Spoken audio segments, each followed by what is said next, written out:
Good day, people, and to you who are watching this right now. I'm Rosann, and for today's video I'm going to give you just a little bit of insights regarding to these international institutions.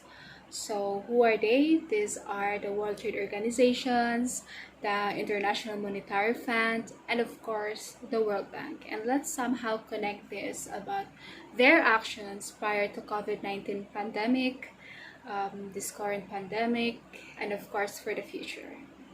So let's start. And as I have browsed online, I have read some article regarding to these international institutions and their action during this pandemic. And I found this report from World Trade Organization, which they state that COVID-19 pandemic has affected trade in services from tourism up to the transport to retail, and of course the health services is the most affected. The report suggests that services trade will be the key to economic recovery. This is globally. So we all know that the main goal of these international institutions is to ensure that trade flows as smoothly, predictably, and freely as possible. So this is according to Kristalina Georgieva. She is the IMF Managing Director from Washington, D.C., and she states that the fund's actions are focused in the following tracks. First is we have the emergency financing. Second, we have the grants for debt relief. Third, we have calls for bilateral debt relief, and of course, capacity for development. After all, these are just one of the steps that IMF or international institutions is currently working in this time of pandemic or during COVID-19 outbreak. So now let's discuss about the future of these international institutions. These World Trade Organizations, IMF, and World Banks plays a significant role in dealing with global issues, especially for the future. WTO is the only organization dealing with the global rules of trade. So, according to Meltzer 2003 in his article titled What Future for the IMF and the World Bank, the future of this international financial institution will depend on their ability to achieve these three goals.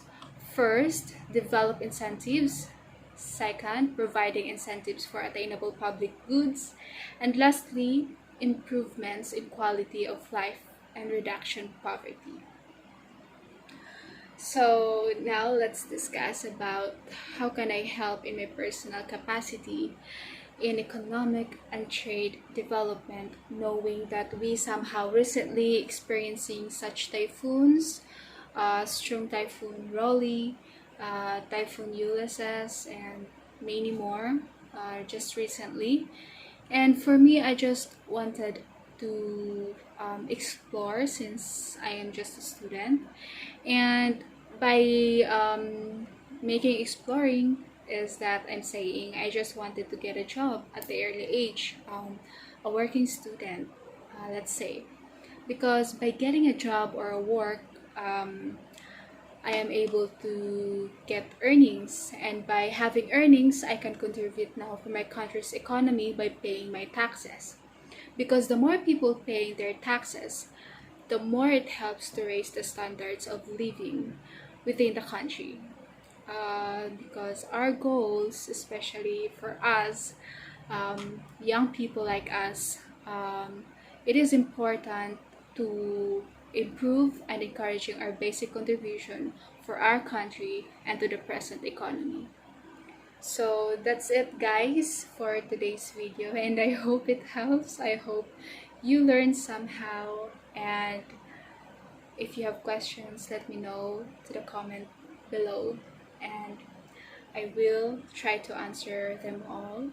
And again, have a nice day. I'm Rosann, and thank you for taking time to watch this. Bye!